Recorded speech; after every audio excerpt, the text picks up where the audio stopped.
X is now owned by SpaceX. If we ever want to go to the moon, we can't talk about X on this video.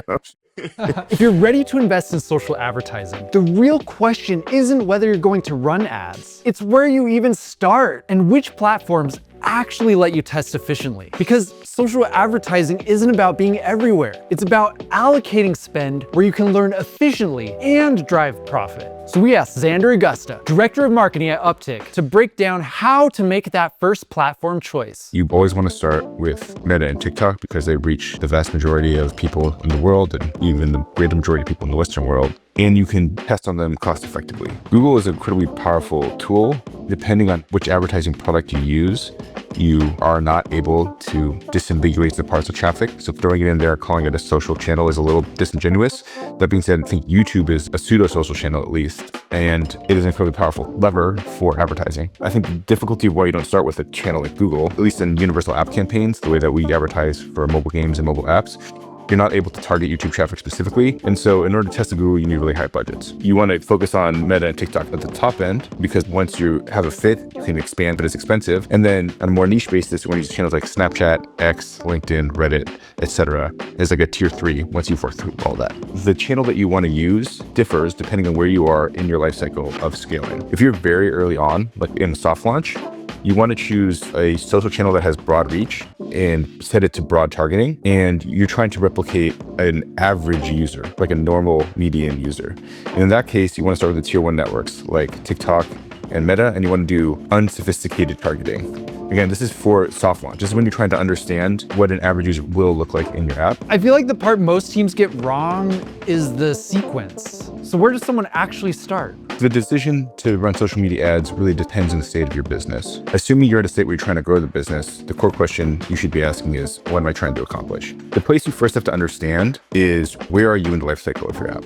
Most apps have a life cycle from development, where they have basically no advertising, to soft launch, where you're trying to test them with the market to understand what a potential user looks like and if there's a product market fit enough to pour gasoline on the fire. And then lastly, scaled profitable growth. The core goal at Uptick is to bring games and apps through the life cycle of that journey, from development through soft launch and ultimately to scale growth. What we found is that because of the breadth of social media channels like Meta and of TikTok, it's one of the best places to start your app growth journey or games growth journey overall. And the reason for that is because Meta as a business covers something like 4 billion users a month. That's about 1 in every 2.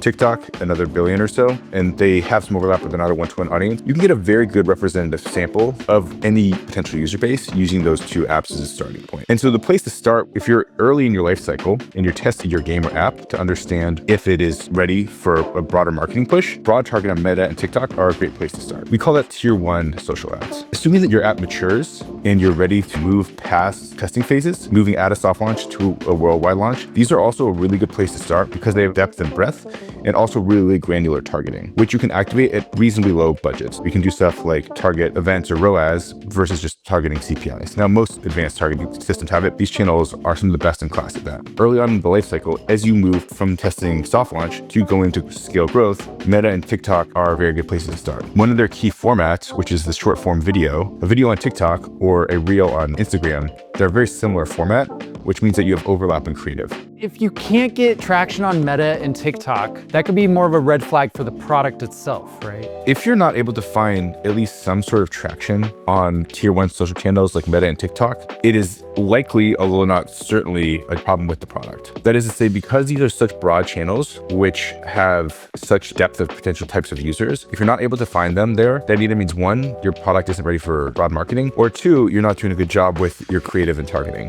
It could be either side of that. These channels are incredibly effective at going deep and broad. So if you're not able to make these work, that implies either you need to fire your marketing team and hire Uptick, or that you have to go back to the drawing board and make tweaks to your app. So let's say your app does get traction. What's the move from there? Because I imagine that's where people start making more expensive mistakes. Assuming you've made progress on Meta and TikTok and are in a place in your business where you like to continue to grow your overall user acquisition portfolio, where you go next depends on the type of business that you're operating. At Uptick, we focus a lot on the games business. And so we have a specific playbook, which is not one-to-one with expanding social channels. Social channels are a very, very critical place for us to start. But after you do that, going to YouTube, the main problem with YouTube is that it's in universal app campaign campaigns the way that we target generally on Google for games and apps specifically, you are unable in most cases to target YouTube specifically. So what that means is you have to buy Google as a bucket and optimize over time to YouTube. And it can be a very expensive exercise, easily 5 figures a month, if not meaningfully more than that. Once you're moving on from TikTok and Meta, if you want to move to Google, make sure that you have the budget available in order to test it. 5 figures a month to test? That's wild. So what about all these other platforms everyone's tempted to jump into? Is it FOMO? Do they jump into it too soon? They're just not nearly as broad as Kenneth talked about so far: TikTok, Google, Meta. These are the tier 3 social networks. Are Snapchat, X, the app formerly known as Twitter, LinkedIn. If you're doing some sort of B2B marketing, this is not a place where I've ever seen any success in app campaigns, but I do believe they have an app product buried somewhere. Reddit, you even have stuff like Pinterest, pseudo social networks. These can work, especially if there's a good audience match with your app or game and that channel.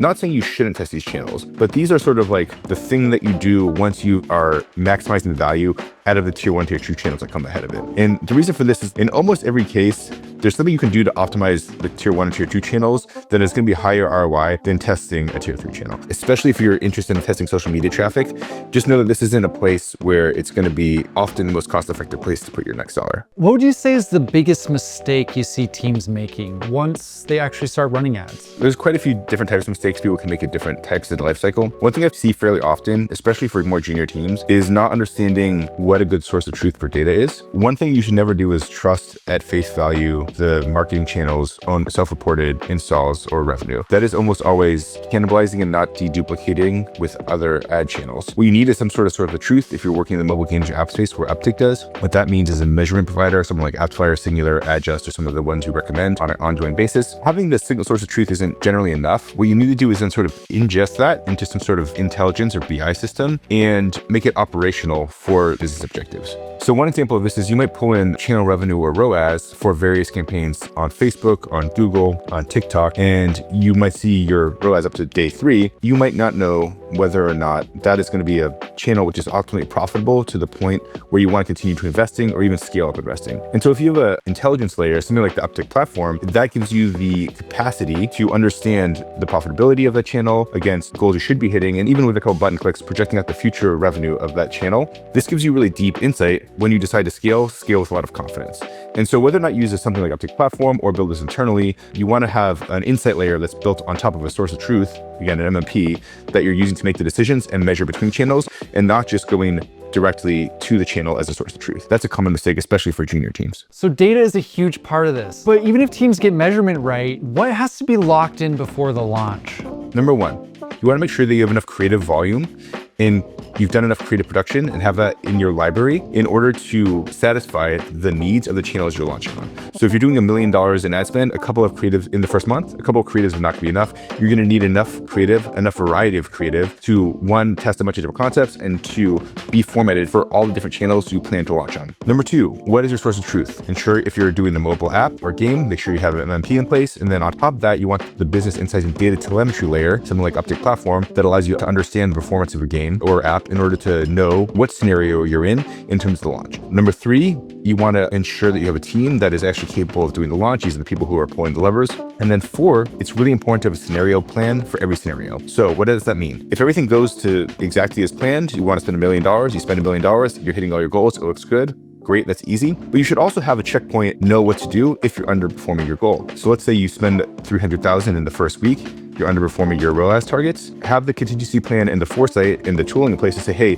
this is not working, let's dial back for now, bank the money, save it, make some tweaks to the app, make some tweaks to the creative, make some tweaks to the targeting strategy, and come back to fight another day versus spending all your money and wasting it. And lastly, and this is the most exciting one, which happens infrequently, but it's really important to have a plan for, is what happens if everything overperforms your expectation. So this happens occasionally where you blow your benchmarks out of the water. You want to make sure you have enough cash flow or a deadline that you can draw down in order to continue to invest aggressively. And then you also just have the confidence in your data and metrics to believe the numbers that you're seeing. And 3, you just have executive alignment so that the executives know, okay, in the case that we do really, really well, we're going to spend a lot more money. We're doing that because we know it's going to come back to us. This is the most exciting case, but you just want to have that plan in place. So those are the things that I think are really important to nail when you're going for a launch. Can you take one great ad and can you just run it everywhere?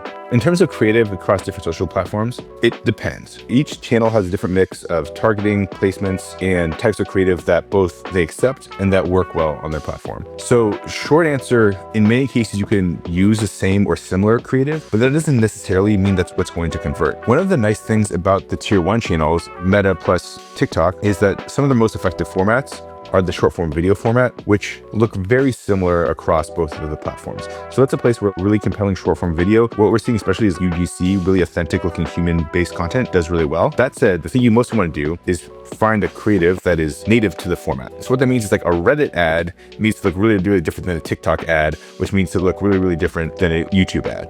And so while in many cases you can run the same creative, in often cases, you're not going to be able to map that one-to-one across all the different channels. How aggressive should teams actually be with their spend? So how and when you want to spend your budget depends on where you are in the life cycle of your app. If you are a bootstrapped, cash flow positive app, but operating at small scale, you're going to want to test conservatively and methodically.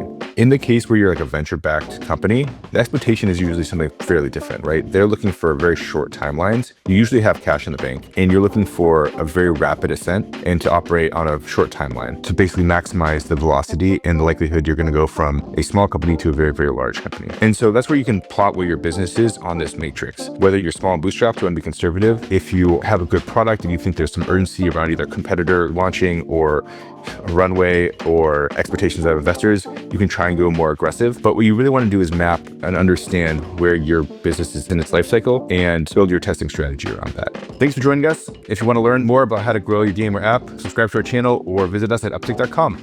Talk soon. Like our content, hit subscribe. And if you're ready to grow your game, reach out to our team for a demo today.